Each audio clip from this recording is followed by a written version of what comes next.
Dear student अस्सलाम वालेकुम बेटा। अब हम नेक्स्ट लेक्चर स्टार्ट करें। नेक्स्ट लेक्चर जो है हमारा था बेटा हाफ एक्सरसाइज तकरीबन कर ली थी। अब हाफ एक्सरसाइज जो है आगे स्टार्ट कर रहे हैं। और आपको बताया था ये जो क्वेश्चन है बेटा 15 से लेके 30 तक, ये अक्सर इनमें से लॉन्ग ही आता है और लॉन्ग के लिए बहुत इंपॉर्टेंट भी है। इससे पहले जो किए थे क्वेश्चन आपको बताया भी था बेटा, वो जो है शॉर्ट के हवाले से इंपॉर्टेंट थे। अब देखिए, अब हम इसका क्वेश्चन नंबर 15 कर रहे हैं, एक्सरसाइज 3.6।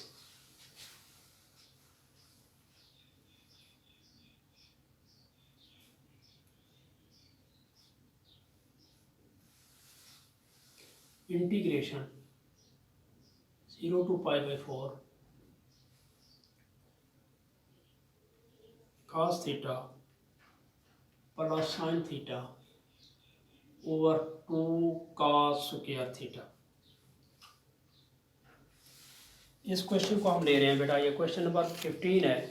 क्या करते हैं बेटा, इस 2 cos square theta को जो है अलहदा इसके नीचे भी अलहदा डिवाइड कर देते हैं, इसके नीचे भी अलहदा डिवाइड कर देते हैं। ये चीज़ हमारे पास है कि बेटा cos theta over 2 cos square theta plus sin theta over 2 cos theta. इस स्क्वायर को मैंने 2 दफ़ा लिख दिया हो, cos theta integration 0 to pi by 4 d theta. अब देखिए बेटा, इसको अलहदा इसलिए किया, 1 ओवर cos हमारे पास सीकेंड होता है, साइन ओवर cos जो है वो टेन बनेगा।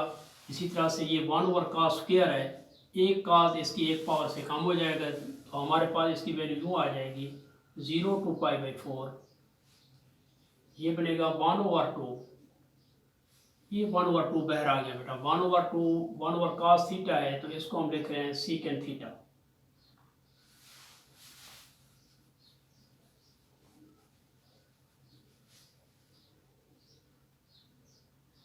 ये सीकेंड थीटा डी थीटा बन गया। इसको बेटा लिख सकते हैं plus 1 over 2 sine over cos, tan हो गया, 1 ओवर cos सीकेंड हो गया, तो इसको हम लिख सकते हैं बेटा secant theta tan theta D theta. इसकी लिमिट भी 0 to pi by 4। अब देखिए बेटा, हमने फार्मूला पढ़ा हुआ है सीकेंड थीटे का, हमने इंटीग्रेशन पढ़ा हुआ है बेटा। सीकेंड थीटे का इंटीग्रेशन होता है secant theta log of secant theta plus tan theta, और सीकेंड थीटा टेन थीटे का जो है हमने इंटीग्रेशन पढ़ा हुआ है वो होता है सीकेंड थीटा। यानी हम इसको ऐसे लिख सकते हैं जैसे इक्वल टू, ये बनेगा बेटा 1 over 2 log of secant theta plus tan theta, और इसकी लिमिट है 0 to pi by 4। और इधर आएगा, ये इसकी वैल्यू नहीं है बेटा, इधर आएगा प्लस 1 ओवर 2 सीकेंड थीटा, ये भी 0 to pi by 4, क्योंकि सीकेंड थीटा टेन थीटे का जो हमारे पास इंटीग्रेशन होता है वो होता है सीकेंड थीटा। अब हमने इसकी लिमिट लेनी है बेटा, जैसे इक्वल टू, ये बन गया 1 ओवर 2 लॉग आ गया। अब लेंगे बेटा second pi by 4 plus ten pi by 4, upper limit put करें, ये बनेगा log of सीकेंड pi by 4 plus ten pi by 4। उसके बाद बेटा माइनस का साइन, अपर लिमिट ली थी, अब लोअर लिमिट ले रहे हैं, माइनस का sine 1 over 2 log of second 0 plus tan 0। ये बेटा हमने इसका इंटीग्रेशन की लिमिट ले ली 0 से पाई बाई 4। अब अगले वाले की भी लेनी है हमने, तो आएगा प्लस 1 ओवर 2, ये बनेगा सीकेंड पाई बाई 4, फिर आएगा माइनस 1 ओवर 2 सीकेंड 0। अब देखिए, अब लिमिट पुट करने से बेटा second pi by 4 under root 2 होता है, टेन पाई बाई 4 1 होता है, ये सीकेंड 0 1 होगा, टेन 0 0 होता है, second pi by 4 under root 2 होगा, और सीकेंड 0 जो है 1 होता है। तो हम इसको ऐसे लिख सकते हैं, this equal to 1 over 2 log ये बनेगा अंडर रूट 2 प्लस 1, इधर आएगा बेटा माइनस, ये बनेगा 0, ये सीकेंड जो है 0 जो है 1 के इक्वल, तो हमारे पास ऐसे आएगा माइनस 1 ओवर 2 लॉग सीकेंड 0 है। तो कैसे है बेटा, सीकेंड 0 की वैल्यू पुट कर दी, तो ये हमारे पास क्या आएगी 1 प्लस 0, ठीक है ना। हमने इसकी वैल्यू पुट कर दी, सीकेंड 0 1 10 0 0 हो गया। उसके बाद आएगा प्लस 1/2 सीकेंड पाई बाई 4, ये √2 होगा। उसके बाद बेटा ये सीकेंड 0 -1 है, सॉरी सीकेंड 0 जो है 1, ये आ गया -1/2 इसकी वजह से बेटा ये बन गया। अब हम इसको देखें मजीद सिंप्लीफाई करते हैं तो हमारे पास इसका आंसर ये आ रहा है, दिस इक्वल टू 1/2 log √2 + 1। ये बेटा log 1 जो है 0 हो जाता है, ये सारा का सारा फैक्टर 0 हो जाएगा। इधर आएगा बेटा प्लस √2 - 1/2, ये भी 1/2 था, ये भी 1/2, ये आंसर है। या बेटा ऐसे करें, ये 1/2 सब के लिए बाहर कामा ले लें तो हम इसको यूँ भी लिख सकते हैं, 1/2 सब के लिए बाहर ले लें तो ये log √2 + 1 बनेगा प्लस √2 - 1 आएगा, यूँ भी कर सकते हैं। ये भी आंसर है, ये भी आंसर है। तो इस तरह से हमारा जो है ये क्वेश्चन नंबर 15 कंप्लीट हो गया। अब नेक्स्ट क्वेश्चन करते हैं, क्वेश्चन नंबर 18।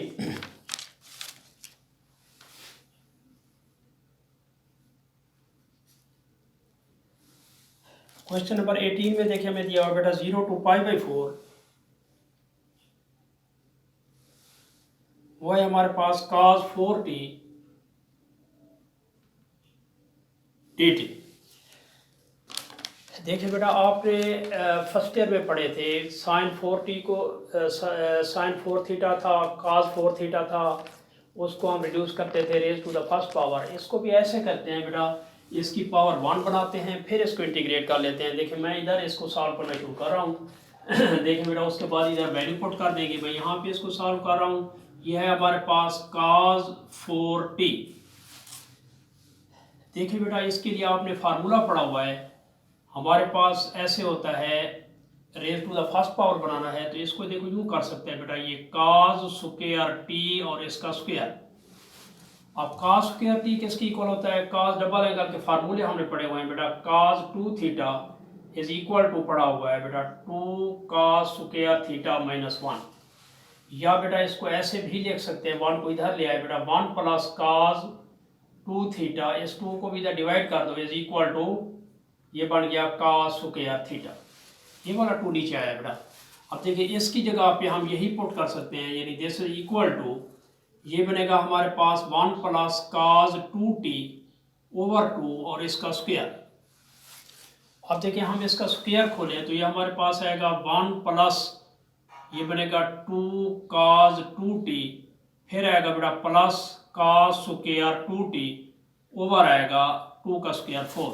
अब देखिए बेटा मैंने कहा raise to the first power बनानी थी, यहाँ पे इसकी पावर फिर 2 आ गई है, इसको फिर रेज करेंगे पावर 1 में, क्योंकि हम जो इंटीग्रेशन जानते हैं cos थीटा का तो जानते हैं, cos square theta, cos cube theta, इस तरह की वैल्यू हमें नहीं पता। तो उसके लिए फिर हम क्या करते हैं, इस cos स्क्वायर 2t को भी ऐसे करते हैं। देखिए ये थीटा था तो ये था 1 + cos 2 थीटा / 2, अगर ये 2 थीटा बन जाए क्योंकि यहाँ 2 थीटा है, अगर ये cos स्क्वायर 2t बन जाए यानी 2 थीटा बन जाए तो यहाँ हमने क्या किया, थीटा को 2 थीटा में रिप्लेस किया तो ये बनेगा 1 + cos 4 थीटा / 2। मैंने थीटा को 2 थीटा में इधर भी रिप्लेस किया, इधर 4t बन गया और इधर क्या बन गया बेटा 2 थीटा बन गया। अब हम इसको ऐसे लिख सकते हैं, this equal to 1 + 2 cos 2t plus इसकी जगह पे आप ये पुट कर रहे हैं बेटा 1 + cos 4t ओवर आएगा 2, ये सारे के नीचे बेटा 4 था। अब यही 2 एलसीएम बनेगा, जब 2 एलसीएम लेंगे तो यहाँ 2 बनेगा प्लस 4 cos 2t आएगा प्लस 1 आएगा प्लस cos 4t आएगा ओवर 2, ये 4 ये 8 हो जाएगा। या बेटा हम इसको ऐसे लिख सकते हैं, देखिए हम इसको ऐसे लिख सकते हैं बेटा 1 + 2 जो है ये बनेगा 3/8, 8 ये वाला बेटा 1 और 2 3 बन रहा है 3/8, फिर लिख रहे हैं बेटा 4/8, 4 ये 8 ये आ गया cos 2t, फिर आएगा बेटा 1/8 cos 4t। अब देखो बेटा ये इसे जो है 2 कर देगा। अब यही पूरा जो हमने इसको सिंप्लीफाई किया हुआ है यानी 3/8 है और इधर प्लस 1/2 cos 2t है बेटा, प्लस 1/8 cos 4t है। अब इस सारे को जो है इसकी जगह पे ये चीज़ हम पुट करते हैं, फिर इसको आगे सॉल्व कर लेते हैं। देखिए ये हमने मुख्तसर कर लिया, यानी हमने cos 4 को जो है रिड्यूस कर दिया raise to the first power. अब हम इसको ऐसे करते हैं, देखें दिस इक्वल टू, ये बनेगा 0 to π/4। अब यही वैल्यू बेटा हम इसके अंदर पुट कर रहे हैं, ये बनेगा 3/8 plus 1/2 cos 2t plus 1/8 cos 4t dt। देखिए बेटा ये पूरी की पूरी वो वाली वैल्यू मैंने सारी इसके अंदर एंट्री कर दी, दर्ज कर दी। अब हम इसका इंटीग्रेशन कर सकते हैं। देखिए सिंपल cos t है, cos 2t है, उसका हमें इंटीग्रेशन आता है, तो हम इसको ऐसे लिखेंगे जैसे इक्वल टू, ये बनेगा 3/8 0 to π/4 dt, फिर आएगा बेटा प्लस ये वाला 1/2, ये होगा cos 2t dt, ये भी 0 to π/4, फिर इसको ले रहे हैं बेटा प्लस 1/8 इंटीग्रेशन 0 to π/4, और ये बनेगा बेटा cos 4t dt। ठीक है ना बेटा, अब हम इसको इंटीग्रेट कर सकते हैं। अब इसको इंटीग्रेट इस तरह से करते हैं जैसे इक्वल टू, ये बन गया 3/4/8, ये होगा t बेटा 0 to π/4, फिर आएगा प्लस 1/2, ये बनेगा cos का आता है sin t, ये बनेगा बेटा sin 2t ओवर 2 भी आएगा, 2t की वजह से ओवर 2 भी आएगा और इसकी भी लिमिट होगी 0 to π/4, फिर प्लस 1/8, इस cos का भी साइन आएगा 4t, और 4t का बेटा ओवर 4 भी आएगा, इसकी भी लिमिट होगी 0 to π/4। अब देखिए अब हम इसको ऐसे कर सकते हैं जैसे इक्वल टू, अब देखिए बेटा इसके अंदर लिमिट पुट कर रहे हैं, ये बनेगा 3/8, पहले अपर लिमिट पुट करते हैं t की जगह पे π/4, फिर माइनस लगाते हैं, फिर लोअर लिमिट बेटा 0 पुट करेंगे, वो ये सारे को 0 कर देगा। क्यों? t बेटा 0 है, 3/8 को भी 0 कर देगा। अब इसकी बारी है बेटा, ये बनेगा प्लस का, ये 2 और 2 बेटा ये 1/4 हो गया। अब पहले अपर लिमिट पुट करते हैं, तो ये हमारे पास ऐसे आएगी, ये बनेगा साइन, देखिए बेटा पुट t की जगह पे π/4 कर रहे हैं, ये इसे π/2 कर देगा। क्यों? क्योंकि बेटा ये 4 जो है इस 2 को इस पर डिवाइड करेंगे तो इस तरह से आ जाएगा। ये अपर लिमिट पुट किया है, साइन 0 0 होता है, नेक्स्ट जो है मनफी का 0 आ जाएगा, क्योंकि साइन 0 बनेगा, साइन 0 जो है 0 होता है। अब इसको लेते हैं बेटा देखिए ये बनेगा प्लस 1/32, ये 4000 बाट करेंगे ना बेटा 32 हो जाएगा, साइन पाई बनेगा, 4 4 से कैंसिल होगा, साइन पाई माइनस ये साइन 0 0 हो गया। अब ये साइन पाई भी 0 होता है बेटा, साइन पाई की वैल्यू हमारे पास 0 होती है, तो ये भी 0 होगा, ये भी 0 हो गया, ये साइन π/2 1 होता है। तो अब हमारे पास इसका जो आंसर आ रहा है यूँ आ रहा है बेटा 3π/8 करेंगे बेटा 32 होगा, इधर ये 1 बनेगा, प्लस का 1/4 आ जाएगा, तो ये इसका आंसर है बेटा। अब उसके बाद जो है हम क्या करते हैं, नेक्स्ट क्वेश्चन करते हैं।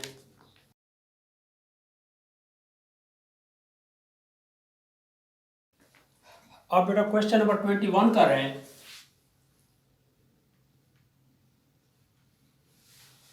इसमें है बेटा integration 0 to π/4 secant theta sine theta plus cos theta D theta. देखिए बेटा इसको सॉल्व करते हुए हम ऐसे करते हैं, ऊपर है हमारे पास सीकेंट थीटा, नीचे है बेटा sine theta plus cos theta.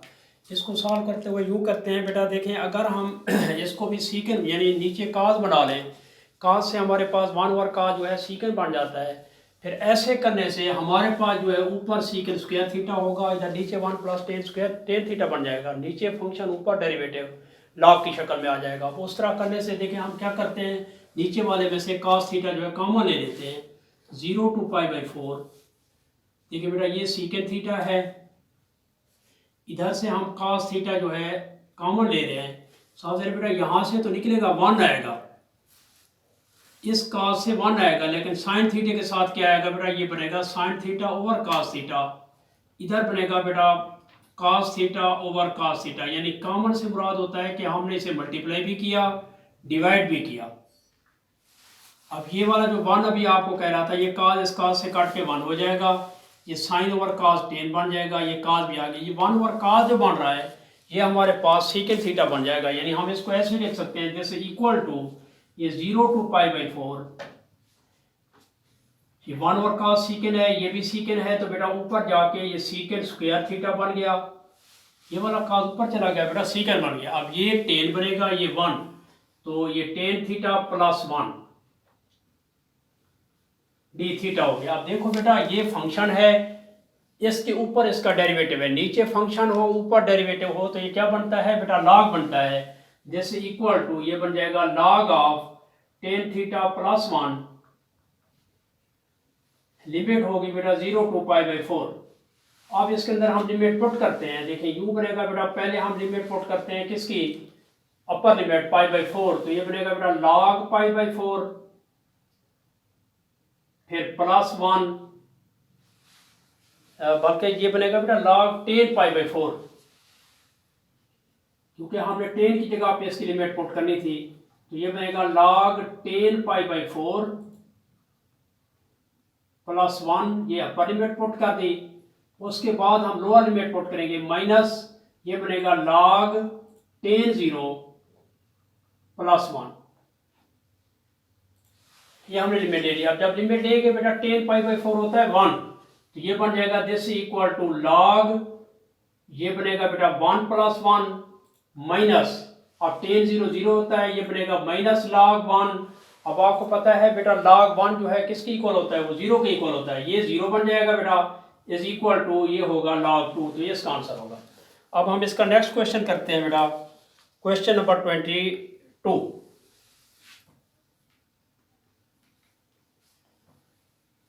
वो हमें दी हुई है बेटा लिमिट -1 to 5 x - 3 dx। अब इसके अंदर बेटा ये ब्रैकेट नहीं है, बल्कि इसके अंदर मॉडुलस वैल्यू यूं दी हुई है। इस मॉड का ये काम है बेटा, यहाँ जो हमें वैल्यू दी हुई है इसको प्लस भी करते हैं माइनस भी करते हैं। एक दफ़ा इसे प्लस करके लिखेंगे, एक दफ़ा माइनस। यह हमने जब आपको पढ़ा रहे थे डेफिनेट इंटीग्रल, उसमें कहा था a to c अगर limit, a to b, b to c अगर लिमिट है, यानी हमने कहा था a to b जो है उसे लिख सकते हैं a to c plus c to b, तो इस पे वही अप्लाई होती है। एक हमारे पास एग्जाम्पल नंबर 4 है, उसके अंदर भी ये अप्लाई होगी, जहाँ ये क्या है बेटा मॉडुलस वैल्यू दी हुई है।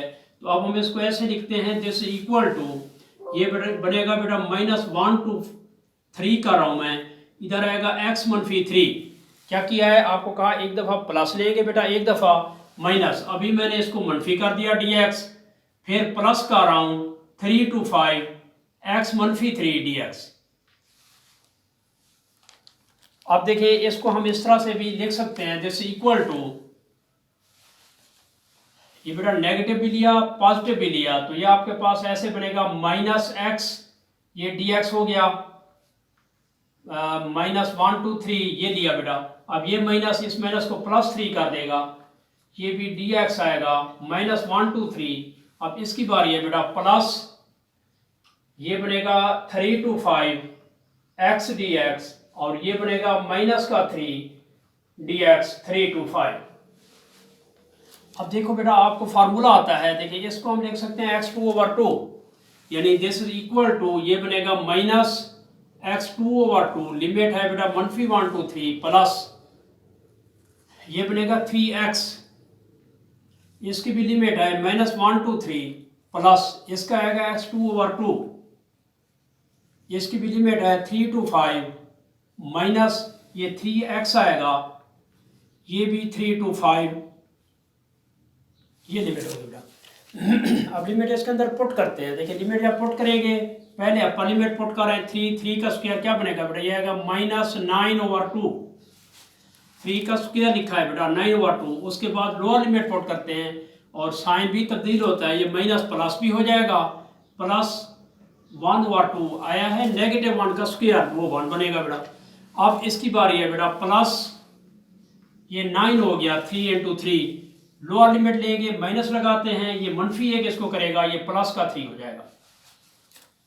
अब इसकी बारी है बेटा, अब इसका स्क्वायर है 5 का स्क्वायर, ये बनेगा +25/2, फिर माइनस अब लोअर लिमिट पुट कर रहे हैं, 9/2 बनेगा। उसके बाद बेटा अब इसकी बारी है, ये 3005 करेंगे, माइनस का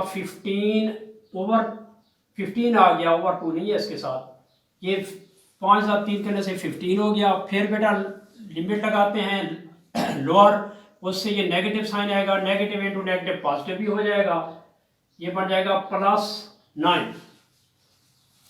अब देखिए हमने लिमिट इनके अंदर पुट कर दी। अब हमारे पास 9 ये है बेटा, 9 ये 18 बनेगा, 18 और 3 21 हो रहा है, 21 में से ये 15 माइनस हो रहा है, तो ये हमारे पास कितना आ जाएगा 6 बेटा। सिंपल फॉर्म में जो हमारे पास मौजूद है वो 6 बन गया। कैसे बेटा, 9 और 9 18 और 3 21, 21 में से 15 जाएंगे तो हमारे पास 6 आ जाएगा। अब उसके बाद बेटा ओवर वाले हैं, ये -9/2 है, ये मनफी का 9/2 है, ये प्लस का 1/2 है।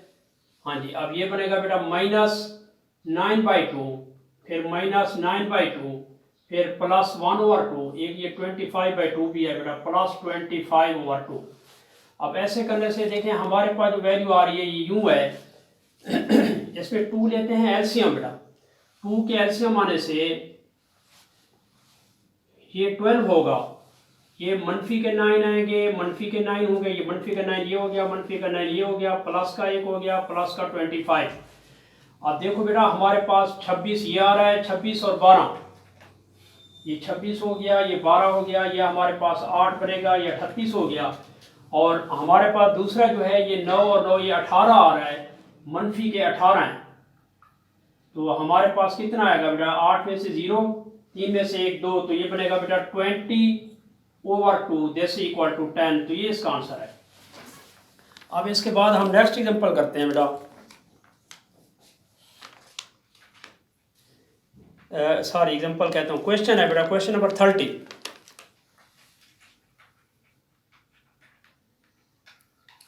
लास्ट क्वेश्चन है बेटा, और 29 भी सेम इसी तरह से है, वो मैं आपको समझा देता हूँ। पहले इसको हम लिख रहे हैं, इसको कर रहे हैं बेटा। 29 भी बिल्कुल ऐसे ही होगा, ये पार्शियल फ्रैक्शन का सवाल है बेटा। ये 0 to π/2, ये हमारे पास है बेटा sin x ओवर है 1 + cos x, फिर है बेटा 2 + cos x dx। ये जो क्वेश्चन है ये हमारे पास बेटा पार्शियल फ्रैक्शन का क्वेश्चन है। अब हम क्या करते हैं, पुट करते हैं cos x = t। देखो बेटा अगर हम cos x को t पुट कर लें, इधर पुट कर रहे हैं cos x = t। अब देखिए बेटा ये cos x की जगह पे तो t पुट कर दिया, अब इसकी जगह पे हिसाब से बेटा हम इसका वेरिएबल चेंज कर रहे हैं, ये x था t बना रहे हैं, t के लिए हमारे पास ये सारी वैल्यू भी dt की शक्ल में आ जाएगी। जब इसका डिफरेंशियल लेंगे बेटा मनफी sin x आएगा, dx बनेगा = dt। अब हमारे पास देखें यहाँ पे है सी sin x dx है, माइनस sin x नहीं है, तो इसे हम मनफी dt कर सकते हैं, यानी यूं बन जाएगा sin x dx = मनफी dt। अब यूं समझे बेटा इस पूरी की जगह पे हम जो है मनफी dt पुट कर देंगे, इधर 1 + t लिखेंगे, इधर 2 + t आएगा, तो हम इसको देखें इस तरह से लिख सकते हैं, दिस = ये बेटा -dt हो गया, मनफी मैंने बह लगा दिया बेटा, ये dt बन गया ओवर, ये 1 + t हो गया और ये 2 + t बन गया। अब देखिए बेटा मैंने अभी आपको कहा है जब हम इनका वेरिएबल चेंज कर रहे हैं इसकी लिमिट भी चेंज होगी। ये लोअर लिमिट है 0, पुट कर रहे हैं हम इसको बेटा, अब इधर हम इसको लिख सकते हैं एज x = 0, ये लिमिट चेंज कर रहा है बेटा, ये हम लिखेंगे बेटा x = 0। जब x को 0 पुट करेंगे, देखो जब x को 0 पुट करते हैं cos 0 1 बनता है, t किसकी इक्वल आ जाएगा, देन t = 1। जब हमने x को 0 पुट किया तो t हमारे पास क्या आ गया, 1 आ गया। अब इसकी लिमिट ये 1 बन गई। फिर हम क्या करते हैं बेटा, अपर लिमिट पुट करते हैं, वो है π/2। जब हम π/2 पुट करते हैं बेटा x = π/2, ये पुट कर रहे हैं बेटा, ये क्या देख रहे हैं वेरिएबल बेटा x की बजाय t चेंज हो रहा है, t से हमारे पास लिमिट भी इनकी चेंज हो रही है। जब x को π/2 पुट करते हैं देन t = अब देखो बेटा cos π/2 0 होता है, जब cos π/2 0 होगा तो ये क्या बन जाएगा 0, यानी हम ये जानते हैं cos π/2 जो है 0 होता है बेटा, और cos 0 जो है वो किसकी इक्वल होता है, 1 के इक्वल होता है। इसलिए ये लिमिट जो है फिर इस तरह से चेंज होकर यूँ आ जाएगी। अब ये लिमिट 1 to 0 हो गई, हमने ये भी एक बेटा प्रॉपर्टी पढ़ी थी कि अगर हम इसकी लिमिट को उल्टा दें, ये जो साइन नेगेटिव आ रहा है ये पॉजिटिव भी हो सकता है, यानी अगर हम इसको उल्टाते हैं तो यह हमारे पास ये नेगेटिव साइन ख़त्म भी हो जाएगा, यानी यूँ लिख सकते हैं दिस इक्वल टू, बेटा पॉजिटिव कर दिया, ये ऊपर लिमिट ले गए, इसे नीचे ले आए, ये 0 to 1 बना दिया, इधर डी टी हो गया, नीचे हमारे पास आएगा 1 + t और इधर होगा 2 + t dt। देखिए ये हमारे पास आ गया बेटा। अब हम इसको आगे सॉल्व करने के लिए, अब ये पार्शियल फ्रैक्शन की शेप में आ गया। अब पार्शियल फ्रैक्शन की शेप में हम इस तरह से इसको ले सकते हैं देखें हमारे पास लेट करते हैं, इसकी पार्शियल फ्रैक्शन बना के ना फिर इसको सॉल्व करते हैं। अब पार्शियल फ्रैक्शन यूँ हो रहे हैं, हमारे पास लेट होगा बेटा ये 1/1 + t 2 + t, ये पार्शियल फ्रैक्शन बेटा सिंपल लीनियर फैक्टर है, जैसे इक्वल टू a/1 + t होगा प्लस b/2 + t होगा। जब आपने पार्शियल फ्रैक्शन के क्वेश्चन पढ़े हुए हैं बेटा, हमने पीछे 3.5 भी पढ़ी थी।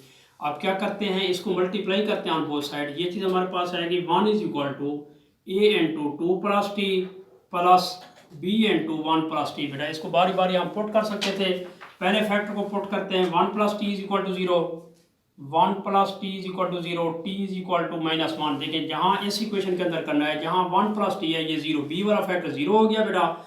इधर आएगा 1 = ये t की जगह पे -1 पुट करें, ये बनेगा बेटा a × 2 - 1 मीन a = 1। देखिए बेटा ऐसे करने से a की वैल्यू हमारे पास क्या आ गई, 1 आ गई। क्यों? क्योंकि बेटा ये 2 - t हुआ, 2 - 1 हुआ, 2 - 1 1 हो गया, तो यूँ आ गया। अब दूसरा फैक्टर पुट करते हैं 2 + t, 2 + t = 0, t = -2। जब हम ये पुट करते हैं तो फिर हमारे पास देखें ये इक्वेशन यूँ आ जाएगी 1 = अब ये वाला 0 होगा, ये आएगा बेटा b × ये बनेगा 1 - 2 मीन मनफी का 1 आ जाएगा, यानी दिस इम्प्लाइज b = -1। ये हमने a भी निकाल ली बेटा, b भी निकाल ली। अब हम ऐसे करते हैं, देखें देयरफॉर हमारे पास जो ये क्वेश्चन था, अब ये इस तरह की शेप में आ जाएगा देखें देयरफॉर करके, अब यही क्वेश्चन मैं दोबारा, यानी ये वाला जो है दोबारा लिख रहा हूँ, ये है बेटा 0 to 1। ये जो हमारे पास क्वेश्चन है बेटा, हमने a और b की वैल्यू निकाली। अब यही क्वेश्चन हमारा यूँ बनेगा 0 to 1, ठीक है ना बेटा। अब हमारे पास ऐसे है, a की वैल्यू है बेटा 1, ये बनेगा 1/1 + t, ये हमने पुट कर दी। फिर b की वैल्यू बेटा -1 है, इधर आएगा -1/2 + t, इसके साथ dt आ गया बेटा।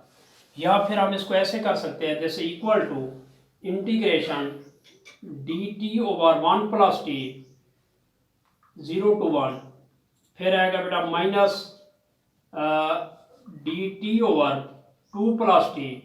अब आपको पता है बेटा नीचे फंक्शन है, ऊपर डेरिवेटिव है, उधर भी ऐसे है, नीचे फंक्शन है, ऊपर डेरिवेटिव है, log आ जाएगा। दिस इक्वल टू ये बनेगा बेटा log ऑफ 1 + t, लिमिट है 0 to 1, माइनस ये भी बनेगा बेटा log ऑफ 2 + t, ये भी 0 to 1।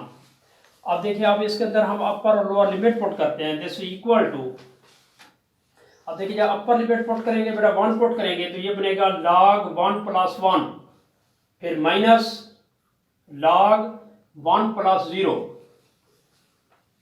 उसके बाद आएगा माइनस log 2 + 1, फिर आएगा बेटा माइनस माइनस प्लस हो जाएगा log 2 + 0। अब देखो बेटा यहाँ पे आ रहा है log natural log 1, natural log 1 जो है वो 0 होता है।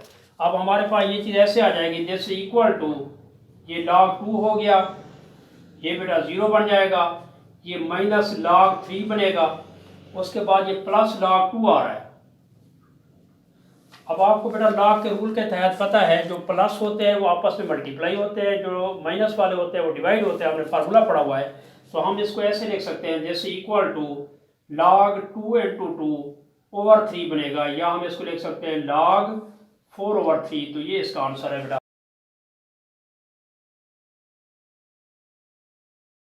30 क्वेश्चन के बाद बेटा हमारे पास 29 क्वेश्चन भी है, वो सेम ऐसे है, ऐसे ही पार्शियल फ्रैक्शन बनाने हैं। सिर्फ फ़र्क क्या है बेटा, यहाँ काज है, यहाँ साइन है। जहाँ जैसे हमने पुट किया था, यहाँ पे हमने पुट किया था ना बेटा cos x = t, वहाँ हम पुट करेंगे क्योंकि ऊपर काज है नीचे साइन है बेटा, sine x is equal to t, differential लेंगे साइन का, फिर काज एक्स डी एक्स आएगा, उधर डी टी हो जाएगा, सेम ऐसे बन जाएगा बेटा, इधर डी टी बन जाएगा, इधर टी आएगा, 1 + टी। उसको आप इस तरीके से सॉल्व कर सकते हैं। मैंने कहा वैसे बता दूं बिल्कुल सेम यही की यही सिचुएशन है। अब इस तरह से बेटा हमारे पास 3.6 जो है कंप्लीट हो गई है। अब हम जो है एप्लीकेशन ऑफ इंटीग्रेशन पढ़ेंगे कि हम प्रैक्टिकल लाइफ में इंटीग्रेशन को कहाँ कहाँ कैसे कैसे यूज़ करते हैं। हम जो कहते हैं बेटा ये यूज़ होता है इंटीग्रेशन जो है area of the curve find करने के लिए। अब जो नेक्स्ट हमारा लेक्चर होगा वो इसी पे होगा कि एप्लीकेशन कैसे करते हैं, अप्लाई कैसे करते हैं इंटीग्रेशन को। थैंक यू बेटा।